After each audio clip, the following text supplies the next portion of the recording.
Hola, mi nombre es Karen López y yo les voy a presentar mi proyecto de tesis que se titula como Desarrollo de un polímero de citrus-sinensis como sistema de recubrimiento farmacéutico. Mi asesor es el doctor Juan José Ramírez Espinosa. El principio activo de un medicamento es la molécula que se va a encargar de ejercer el efecto farmacológico. Sin embargo, por su naturaleza, en ocasiones llega a experimentar reacciones de catálisis o degradación. Si el principio activo se degrada, afecta directamente a la eficacia terapéutica, ya sea disminuyendo su efecto o anulándolo por completo. El sistema de recubrimiento farmacéutico fue creado para proteger al principio activo de factores ambientales que puedan dañarlo, como la luz, la humedad o el calor. También puede llegar a tener otras funciones como enmascarar el mal sabor u olor de los medicamentos, proteger la mucosa gástrica de principios activos ácidos o modificar la liberación de un medicamento una vez que ha entrado al organismo. Entonces, existen diferentes tipos de recubrimientos. Sin embargo, el que a nosotros nos interesa es el recubrimiento pelicular. Un recubrimiento pelicular se va a componer de tres cosas principalmente: un polímero, un solvente y un plastificante. El polímero es la base del recubrimiento. Dependiendo de sus características, son las funciones que va a tener el recubrimiento. Este polímero siempre se va a encontrar en suspensión en un solvente. Los solventes que generalmente se utilizan son solventes orgánicos volátiles, como el etanol, el metanol, la acetona. Estos solventes se utilizan por su volatilidad, es decir, que una vez que el recubrimiento se ha aplicado, al ser el solvente volátil, este no tiene que pasar por un proceso de secado. La desventaja de utilizar estos solventes es que pueden almacenarse en nuestro comprimido o en nuestra tableta como un disolvente residual. Otro de los componentes que tiene el recubrimiento pelicular es el plastificante.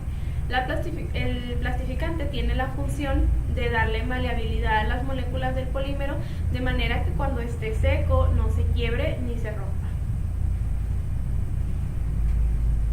Ahora, uno de los polímeros que más se utilizan en los recubrimientos peliculares es la pectina. La pectina es un polisacárido que se compone por moléculas de ácido delta-galacturónico. Estas son famosas porque tienen propiedades gelificantes y se extraen a partir de frutos, principalmente de cítricos como la naranja, la toronja o la lima. Muy bien. Otra de las características de la pectina es que tiene una gran capacidad de disolución en agua. En esta imagen de aquí está el proceso por el cual se aplica un recubrimiento pelicular. Como se mencionó antes, el polímero se encuentra en suspensión. Entonces se aplica por atomización. Una vez que se atomizan las moléculas, van a esparcirse y van a impactar contra nuestro núcleo. Nuestro núcleo puede ser un comprimido o una tableta en donde se encuentra nuestro principio activo. Una vez que las moléculas impactan el núcleo, se van a extender alrededor de la superficie y posteriormente se van a empezar a autocohesionar y a adherirse entre sí. Una vez que se adhieren, se forma una película alrededor del núcleo, que es lo que nosotros conocemos como el recubrimiento pelicular o la película. Como antecedentes de este trabajo tenemos que en 1993 se utilizó pectina como matriz de medicamentos. ¿Qué significa esto? Que la pectina no se utilizó para cubrir la tableta, sino que se combinó con el principio activo y con los demás excipientes para formar parte del núcleo, es decir, que se comprimían todos juntos. En 1997, la pectina sí se utilizó como un recubrimiento farmacéutico, pero se utilizó en combinación con otros compuestos como el quitosano o la hidroxipropilmetilcelulosa, con la intención de que la liberación del medicamento se diera en el colon. Sí, después, más tarde, en 2004, se utilizó la pectina, igual con el fin de ser un recubrimiento, pero esta vez como recubrimiento comestible. La pectina es la idea de la cáscara de la naranja, que es una de las fuentes más comunes de las que se extrae. Se combinaba con glicerol para poder crear una barrera mecánica que protegiera diferentes alimentos como las frutas o las carnes y las protegiera de otros microorganismos o bien de los factores ambientales que pudieran favorecer su degradación. En el 2015 se encontró que estos recubrimientos comestibles aún contenían compuestos fenólicos que eran originarios de la fuente de extracción de la pectina. Entonces, ¿qué se hizo? Que se empezó a cuantificar la cantidad de compuestos fenólicos que aún se almacenaban en la pectina una vez que ya estaba formulada como recubrimiento. El objetivo general de este proyecto es evaluar la funcionalidad de un recubrimiento farmacéutico elaborado a partir de la cáscara de la naranja en tabletas de metformina. Nuestros objetivos específicos es la extracción de la pectina a partir de la cáscara de la naranja a través del método de hidrólisis ácida, formular un sistema de recubrimiento a partir de esta pectina y evaluar el efecto del mismo sobre la liberación de un fármaco a través de las pruebas de fiabilidad, de dureza y desintegración establecidas por la Farmacopea de los Estados Unidos mexicanos. Nuestra hipótesis es que el recubrimiento fabricado a partir del polímero extraído de la cáscara de la naranja va a mejorar la fiabilidad, la dureza y la desintegración de las tabletas evaluadas. Para este fin, dividimos los métodos en 4 etapas: extracción de la pectina, formulación y aplicación del recubrimiento, evaluación del recubrimiento y evaluación de las tabletas recubiertas. En la etapa 1 se llevó a cabo la extracción de la pectina. La cáscara de la naranja se obtuvo de una cafetería local que se dedica a vender jugos naturales. Entonces, una vez que se obtuvo la cáscara, esta se lavó y se cortó en trozos pequeños, se mantuvo en congelación hasta su uso. La extracción que se realizó se llevó a cabo por el método de hidrólisis ácida. ¿Cómo funciona? Bueno, se pesó una determinada cantidad de cáscara de naranja y se licuó con 10 partes de agua. Una vez que se obtuvo este licuado, se llevó a un pH de 2 con ácido clorhídrico 1 molar y posteriormente se llevó a calentamiento y agitación constante en una platina a 85 grados centígrados durante 1 hora. En este proceso se pierden todos los microorganismos que pudieran quedar en la cáscara de la naranja, así como una inactivación enzimática que pueda tener la cáscara. Una vez que se realizó esto, se filtró con esta tela de aquí que se llama manta de cielo, y el líquido que se obtuvo, a este líquido se le agregaron 1.5 partes de etanol. Entonces, una vez que se agregó el etanol, se polimerizó la pectina y se formó este coágulo que podemos ver aquí. Una vez que se obtuvo el coágulo, se retiró y se exprimió hasta perder la mayor cantidad de agua posible. Una vez que se perdió todo el agua que se pudo, se filtró al vacío. En esta parte tuvimos una segunda vertiente del experimento. Uno de los lotes de pectinas extraída, a uno de los lotes se le realizó un segundo lavado con etanol, con 125 mililitros de etanol. Durante este segundo lavado, la pectina perdió su coloración amarilla y quedó totalmente blanca. Entonces, a partir de este punto, obtuvimos 2 pectinas, la pectina blanca y la pectina amarilla. Entonces, estas masitas que ven aquí, aún así todavía tenían agua, se metieron a una estufa a 60 grados centígrados para poder deshidratarlas. Una vez que estuvieron deshidratadas, se trituraron en un mortero hasta que se obtuvo un polvo.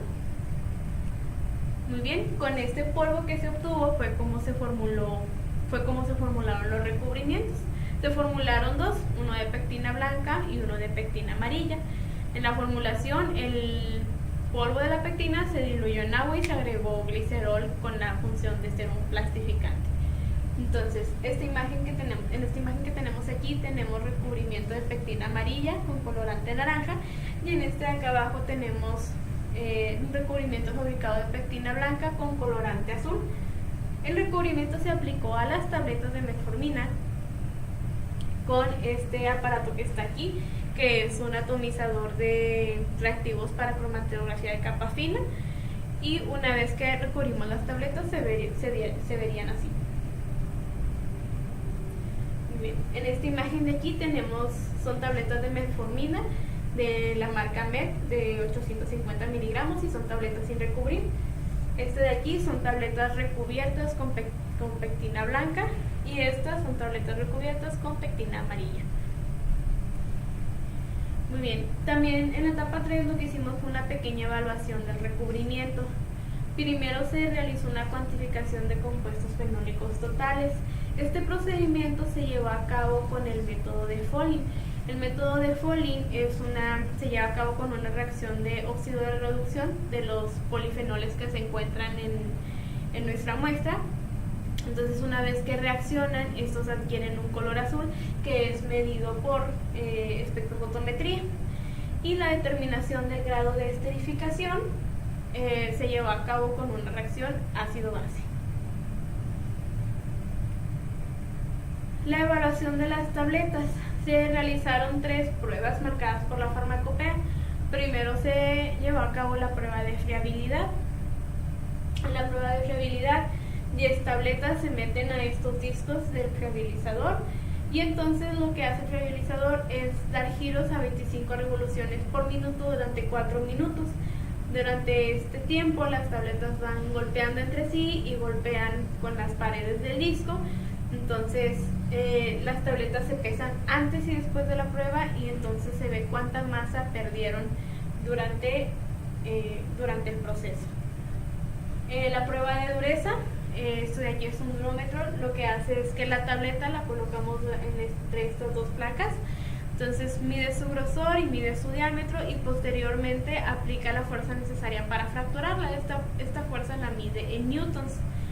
La prueba de desintegración, por otro lado, se llevó a cabo en medio gástrico simulado. Las tabletas se dejaron aquí en agitación a 37 grados centígrados y se midió el tiempo en que tardaron en desintegrarse. Para todas las pruebas se realizó una prueba a cada lote de tipo de pectina y a un lote de tabletas sin recubrir. Muy bien, resultados y discusiones. El rendimiento de extracción, según la bibliografía que hemos consultado para la pectina extraída de la cáscara de la naranja, llega a oscilar entre los 3.5 y el 5.5% de rendimiento. Nosotros obtuvimos un 3.4% de rendimiento para la pectina amarilla y un 2.7% para la pectina blanca. A pesar de que los dos procedimientos para ambas pectinas son muy similares, durante el segundo lavado que recibió la pectina blanca se perdieron varios componentes. La pérdida de la coloración se debe a que el etanol arrastró consigo muchos de los flavonoides, que son aquellas moléculas que se encargan de dar pigmentación a los cítricos como la naranja. Entonces lo que hizo el etanol fue arrastrar esta pigmentación y por eso la pectina queda color blanca y por lo tanto el rendimiento de extracción es mucho menor. Como se observa en las imágenes, la pectina amarilla tiene un aspecto un poco más granulado y es un poco más difícil de disolver, mientras que la pectina blanca es un polvo suave que se disuelve muy fácilmente. Muy bien. En la determinación del grado de esterificación encontramos que el nivel de esterificación es muy similar para las dos pectinas, es decir, no hay una diferencia significativa. Tenemos una esterificación del 80 y del 79% para la pectina amarilla y pectina blanca respectivamente. Existen 2 tipos de pectina, que son las pectinas de baja metoxilación y de alta metoxilación. Este nivel bajo o alto es el que va a definir la manera en que la pectina gelifica. Según el nivel de esterificación que tenemos, ambas pectinas son pectinas altamente metoxiladas, lo cual significa que pueden gelificar a pH muy ácido. En la cuantificación de compuestos fenólicos totales encontramos que la cantidad de compuestos fenólicos que tienen la pectina blanca y amarilla es muy similar. La verdad es que no esperábamos este resultado, ya que la pectina blanca tenía un lavado extra en donde se habían perdido compuestos fenólicos de los que tiene. Sin embargo, creemos que durante el lavado con etanol lo que se llevó fueron todos aquellos compuestos fenólicos libres y se quedaron los compuestos fenólicos ligados, que vienen a ser aquellos compuestos fenólicos totales. Por esta razón, la diferencia entre cantidades de fenoles que contiene cada una no es tan distinta, porque lo que midió fueron aquellos fenoles que se encuentran ligados a la pectina. Entonces, Según nuestro estudio, la cáscara de la naranja tiene solamente 5.67 miligramos de fenoles por gramo. Sin embargo, esta medida no es congruente con la cantidad de fenoles que contienen las pectinas, y esto ocurre porque la extracción que se realizó de la cáscara de la naranja solo se obtuvieron los fenoles que se encontraban en la epidermis de la naranja, es decir, la parte con color, de modo que la cantidad de compuestos fenólicos no es proporcional al que podemos encontrar en las pectinas ya en polvo. En la prueba de fiabilidad pudimos observar que no hubo ninguna pérdida de masa ni de los lotes recubiertos ni de los lotes que no estaban recubiertos. Esto significa que el recubrimiento no afecta ni positiva ni negativamente a la friabilidad de las tabletas, de manera que es un parámetro que no se afecta. ¿La siguiente? Muy bien. En la prueba de dureza encontramos que sí, el recubrimiento sí afectó la dureza de las tabletas. Las tabletas sin recubrir tuvieron una dureza promedio de 247 newtons, mientras que las tabletas recubiertas con pectina amarilla tuvieron una dureza mayor con 273 newtons, y aquellas recubiertas con pectina blanca tuvieron una dureza menor con 211 newtons. Algo muy importante que pudimos ver en este experimento fue que durante la prueba de dureza, cuando se genera la fractura, aquellas tabletas que no estaban recubiertas se partían en varios pedazos y tenían pérdidas de masa, y pues la tableta se separaba, ¿no? Sin embargo, en aquellas tabletas recubiertas con ambos tipos de pectina, al recibir la fuerza para ser fracturadas, se generaba la fractura. Sin embargo, las tabletas no se separaban, no tenían pérdida de masa. ¿Por qué? Porque el recubrimiento funcionaba como una barrera de protección, es decir, mantenía la tableta unida, a pesar de que podía observarse que había fractura y que había pedazos que pudieron haberse separado. La tableta se mantenía unida gracias al recubrimiento. Esto quiere decir que nuestro recubrimiento pues va a funcionar como una barrera frente al estrés mecánico.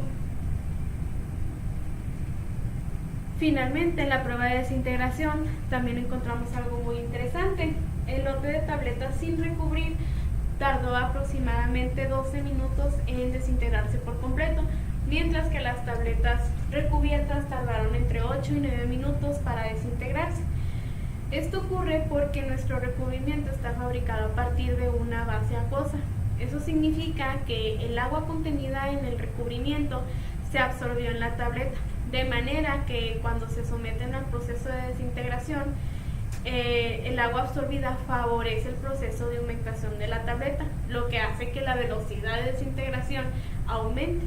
Entonces, dependiendo del principio activo que se tenga, la aceleración del proceso de desintegración es una ventaja muy útil.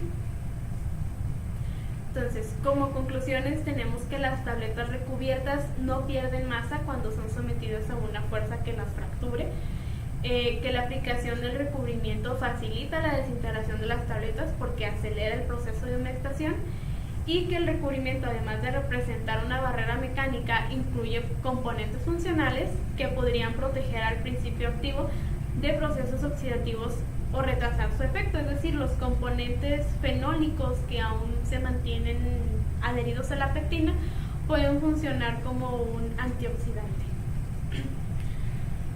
Las recomendaciones es que es necesario realizar una determinación de la capacidad antioxidante del recubrimiento antes y después de ser aplicado, y pues también se debe evaluar si la adición de colorante, que está compuesto de polietilenglicol, modifica de manera significativa la solubilidad de la pectina en el proceso de preparación del recubrimiento. Y pues eso sería todo por hoy.